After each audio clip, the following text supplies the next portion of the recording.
Hi everyone, welcome back to A Few Minutes with the Mayor. I'm pleased to have as our special guest today, Pat Mullen Lamb, here to talk about women making history. As you know, this program is about celebrating the many unsung heroes in our community, the people that work behind the scenes sometimes to just make Kingman a better place. We're talking to innovators and people that have a vision for our community. And we're pleased to have Pat with us this morning. Thank you for being here. Thank you for having me. Absolutely. Would you start by telling us a little bit? We know that March is Women's History Month. And that's when you host Kingman's Women Making History Awards? Ceremony. It is always the first Sunday of March, and we coincide with the National Women's History Month or program. And Kingman is in its 34th year. That's amazing. Now this is run by volunteers. Volunteers. That have managed to keep this going for since over 3 decades. 1984. So tell us about women making history in Kingman. How did it come about? Well, we had a group of pioneer women back in '84. Most of them were elderly, so they knew the community. They were ranchers, they were farmers, they were miners, but they were the foundation of Kingman's history. And they decided, when they heard about the national program, they thought, we don't have that program here in Mojave County. Bullhead or Havasu were not incorporated yet. Okay. So it was left in our hands. And they thought, men get recognized every single day. Of course, they don't think that, but they do. And these group of women thought, we should recognize the pillars of the community. And we have different categories. We have pioneering, we have homemaking, we have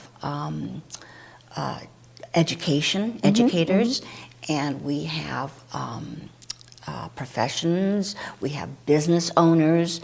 There are like 9 or 10 different categories. Great. But if you go online, we have a website, and it tells everything you wanted to know about women making history. And the categories you can nominate. Unfortunately, our deadline for this year, and we always come out around Thanksgiving, but everybody waits until the last minute to get their nomination forms in. And look around the community. That's what we tell at the ceremonies every March. Look around the community. There might be a church person, because we also have a religion category. Right, I know volunteerism is one as well. That's correct. Humanitarian. There are different categories, but just look around your neighbor. And these are usually the unsung heroes, the ones that are behind the scenes, don't want to be recognized, don't feel comfortable being recognized, even though they are worthy. But just look around. Your mother-in-law, if you like her, and there are different categories. That's wonderful. Now, how did you get involved with Women Making History? How long have you been?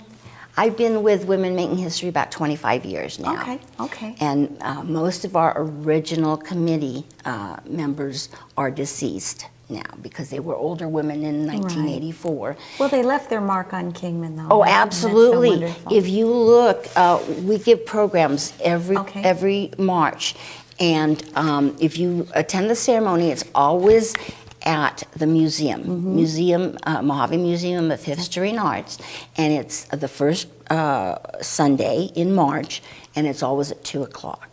But people get there very early, so it gets very extremely crowded.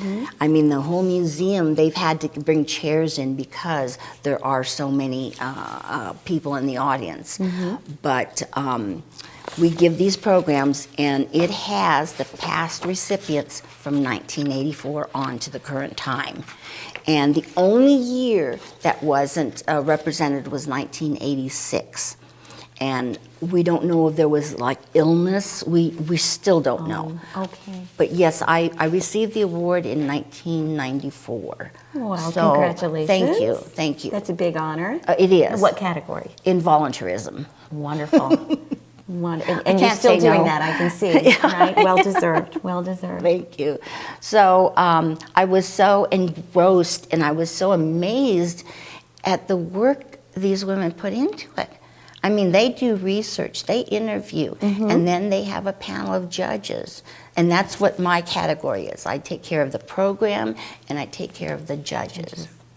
How many are on the panel now? For the judges, we have always every year 2 men and 4 women. And you have, some of those women are past recipients?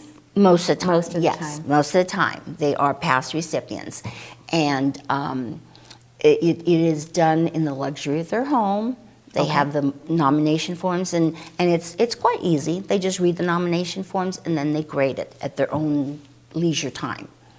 So how many submissions do you get annually? Does it vary, or? It varies. We used to get 40 to 60 when it first Wow. began. And I'd say 20, 25, Wonderful. 30 maybe. And that's a lot of reading for the judges, because it's easy in a sense, but yet it's difficult because they read all these profiles for every women, and it's like, oh my goodness, this is so deserving, but yet this person's so Right. deserving. They need a 10, but this person needs a 10 also. Absolutely, absolutely. You want to acknowledge everyone. Yes. So tell us some more about some of the past winners. I know I attended your event last year, and some of their stories, their success stories, their road to success, it was just it's heartwarming. wonderful. A couple kind of brought tears to the And entire laughter. house. And Absolutely, laughter. absolutely. It's quite funny, the road these women take. And well, like Dr. Salim, Oh, you know, yeah, great story. in her heritage, women are not supposed to be successful. But it was her brother. I think, were you there I when was, Dr. Salim got was. it? And her brother pushed her and pushed her and pushed her, and she's a fine physician. But we have And a great storyteller. Oh I thought it was funny. Everyone knew that maybe she'd gone over the allotted time, but we're like, no, we want to continue hearing it it. was Let so her go. Let her keep interesting. talking. Yes. Yeah, and so accomplished too.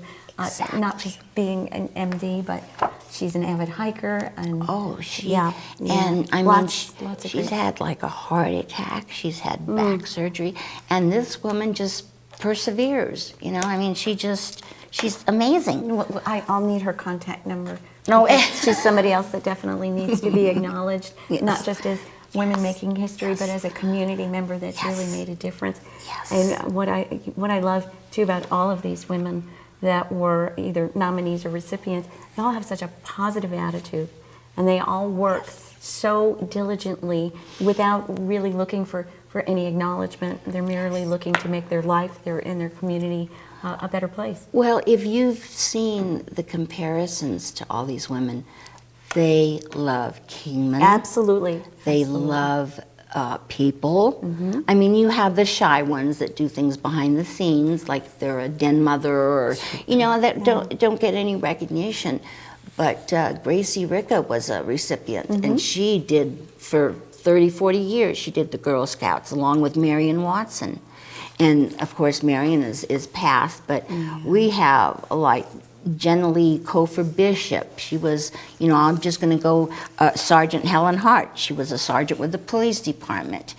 And it's Nellie Blake from Blake Ranch. So it's not only the well-known people or the ranchers, it's doctors, you know, Dr. Diane Hayden Ekstrom is a recipient. And Alita Tyra, her husband was former DPS and a judge, but she did so many things for the kids of the community. So it's just, and the nomination forms, the more you put in there, the better, because there's a lot of things people don't know, and even the smallest accomplishments, you never think of, wow, that's amazing. So you go to your website. Is that how you begin the Yes. submission process? Yes, it Okay. is. Or the nomination forms can be picked up at the museum, Okay. at the college, at the library. Like I say, we start around September, Thanksgiving, and our website is www.KingmanWomenMakingHistory, all one word and they're all lowercase letters, .com. And it's the history. It says every recipient from 1984 to current time. And each year they have a theme. Last year was honoring trailblazing women in labor and business. That was last year's theme. Okay. What's This year's theme is nevertheless, comma, she persisted. Oh, I love that. Yeah. So I don't know where they get but evidently it's the national that they vote on, that's on a great. theme every year. And, but I will leave this with you, and it has it has the committee members at the bottom here. Okay. And in the back page, it has a list of all the organizations The and all the sponsors? individuals, yes, that have contributed.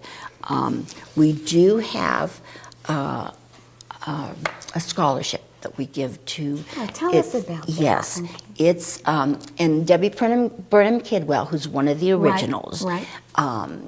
She and Kathy Cook, they're our members of the committee. We do a scholarship every year, and how we maintain the funds for that is Karen Gowdy. She's Yes. a past recipient. She donates the materials and she donates her time. She makes a quilt, a huge, beautiful quilt. Oh, she's so talented. Every year, and the funds from that we give the scholarships. Sometimes it's one woman, sometimes it's two. It all depends on how much we collect. But at Crystal Burge's office, we have the quilt. If you want, great. anyone can stop by and look at it. And so that's for the scholarship. So how do you award the scholarship? What is the criteria, and how do you find those applicants for your scholarship? Well, they apply for the scholarship. Through your website as well? They can, but it's usually a Mojave Community College student, or now that we intervene with NAU, Northern Arizona right. University, it could be a recipient. And mostly we've carried them we've had the same recipient from MCC to NAU. But they have to apply, and we have a committee and that goes over the scholarship applications, and whoever we feel will continue, not just receive and then they'll, unforeseen, they'll quit. But we want, like, my dental hygienist is one of our recipients, and Oh, it's how like, fun. where do I know you from? She says, you gave me a scholarship. I says, I didn't, my committee did. So we help women in the community. Absolutely. Well, it seems like you help and you elevate and you applaud their success. Yes, yes. So, Pat, I've known you for many, many years. Right. Right.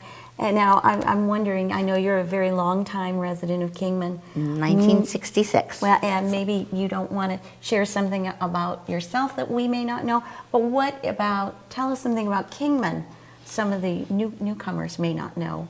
Well, at least I came off the 4 o'clock train from San Francisco. I was 12 years old, and it was like coming from the Bay Area to Kingman, and back in '66, there was like 3,500 people, 3,700 people, and it was definitely a culture shock. And I went to parochial school, and it was the first time in 8th grade that I had boys in my classroom. Uh-oh. But anyway, so that's another story in itself. But what I noticed, there's still that old hometown friendliness. Absolutely. I mean, it's kind of like the Southern charm, the Southern hospitality. We have that here in the Southwest. We have that here in Kingman. In Kingman, absolutely. Well, Pat, it's just been a pleasure and an honor thank visiting with you and sharing Thank you. Your Women Making History. Thank you. Thank you for doing that. But go on the website. do I need to repeat the website again? Sure. It's www.kingmanwomen, plural, makinghistory.com, all lowercase letters. But you can view all the history, you can view the past recipients, you can see where the funds are going, and I think they have pictures of the original committee members, Well, which thank are all you. gone, Yes. all gone now. But you're here, right? And we're so pleased that you took time out of your Thank schedule to you. be here. And Thank I want to you. thank you for making Thank Kingman you, a better Mayor place. Gates. Thank you so Absolutely. much. Thank you. Good day. Thank you. Bye-bye now. Bye.